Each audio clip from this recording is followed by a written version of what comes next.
The music box in the attic. The music box had been silent for decades until it began to play a melody that could unlock the past.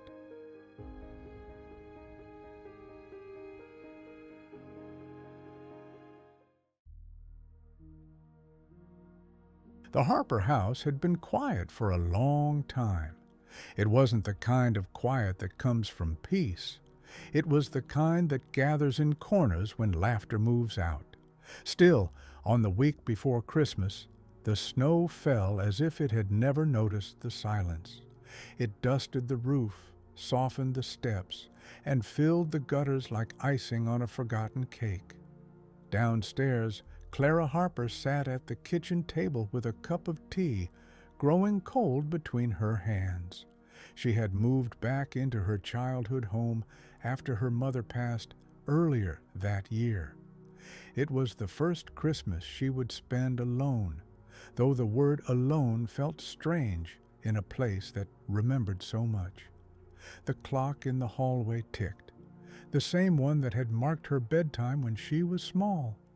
The smell of cedar still lingered from the old furniture, and if she closed her eyes, she could almost hear her mother humming as she cooked. But when she opened them, the room was still, and the hum was gone. Clara sighed and looked out the window. Snowflakes turned the street into a moving painting. Neighbors hurried by with packages and mittens, and the kind of joy that comes easily when your heart isn't carrying too much. "I just need to get through this one," she whispered, meaning the holiday. But the house, her mother's house, seemed to disagree. It felt alive in that quiet, as though holding its breath, waiting for something. The Heart's Winter, a forgotten song.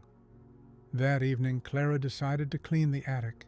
It wasn't that it needed cleaning exactly. She just wanted something to do that wasn't thinking. The narrow stairs creaked as she climbed, each step sounding like it remembered a different Christmas. The attic smelled of dust and pine and old paper. Boxes lined the walls, marked in her mother's careful handwriting. Winter decor, toys, keepsakes, don't throw away. Clara smiled sadly at that last one. Her mother had been sentimental to the core. She pulled back the lid. Inside were yellowed Christmas cards, crocheted snowflakes, and ribbons too frayed to use. At the bottom, wrapped in tissue, was something small and wooden, a music box. It was shaped like a snow-covered cottage, with tiny painted windows and a chimney just big enough for a whisper of smoke. The paint had faded, and one corner was chipped, but when Clara lifted it, it still felt warm somehow, as if it had been waiting for her hand.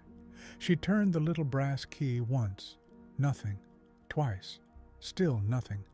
Then, on the third turn, a note rose softly into the air. It was faint, cracked by age, but beautiful, the kind of melody that tugs at memory's sleeve. Clara sat down on an old trunk. The song was one she hadn't heard in years. She didn't know the name, but she remembered the feeling. Her mother used to whine that same tune at bedtime when storms rattled the windows and Clara couldn't sleep. "Every note," her mother would say, "is a promise that ends beautifully, even if it starts sad." The memory washed over her so suddenly she had to close her eyes. The spark of wonder, the attic that listened. The melody played on soft and slow. As the notes drifted through the dusty air, something strange began to happen. The air in the attic changed. It didn't grow cold or hot. It simply felt aware, like the space itself was remembering alongside her.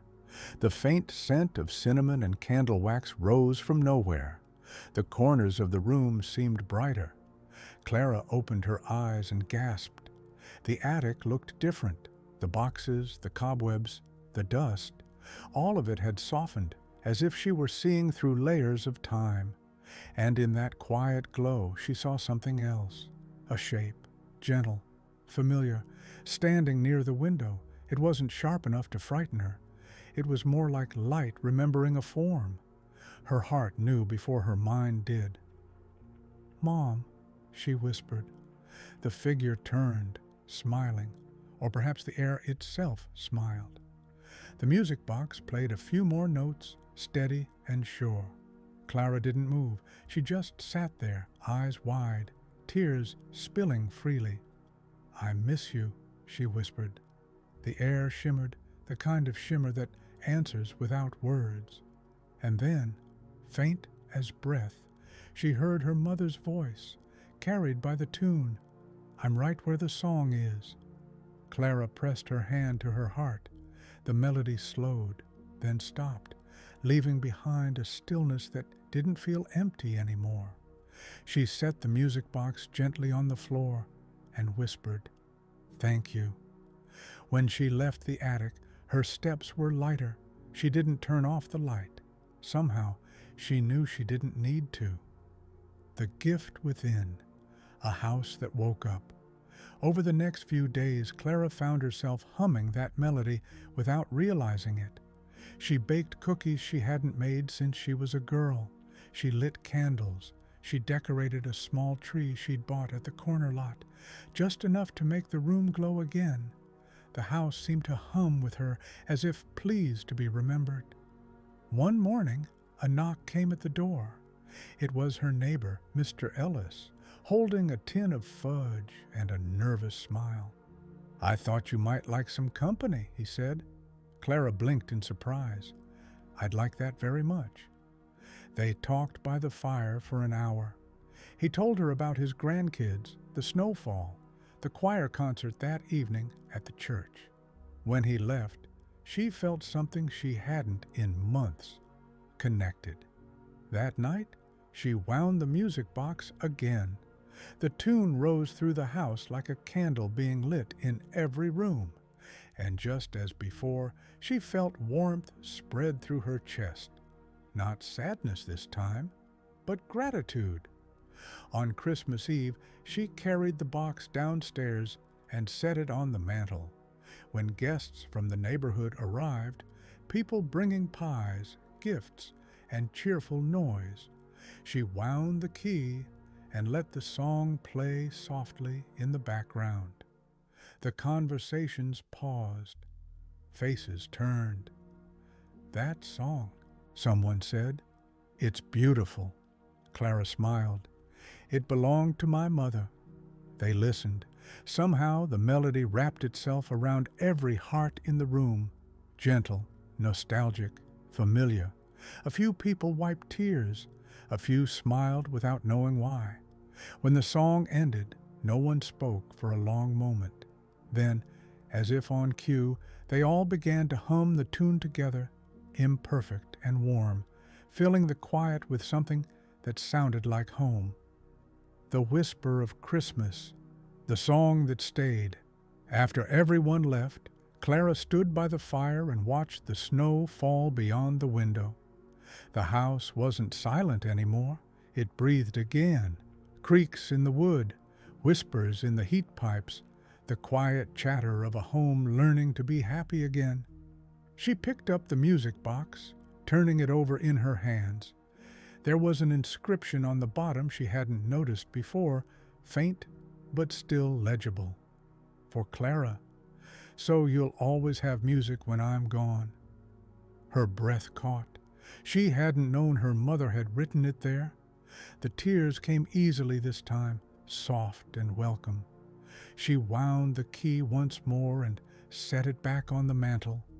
As the notes filled the room, she whispered, "You kept your promise." And somewhere between the melody and the crackle of the fire, she heard a sound, faint, unmistakable, her mother's laugh. It wasn't loud. It wasn't eerie. It was simply there, a reminder that love, once made, doesn't stop echoing. She smiled through her tears. "Merry Christmas, Mom." The snow outside continued to fall, each flake catching the light from the window as if keeping time with the song. And in the attic above, The air stayed warm. The house, after all, had learned its tune again, and that's how Christmas found its way into another heart.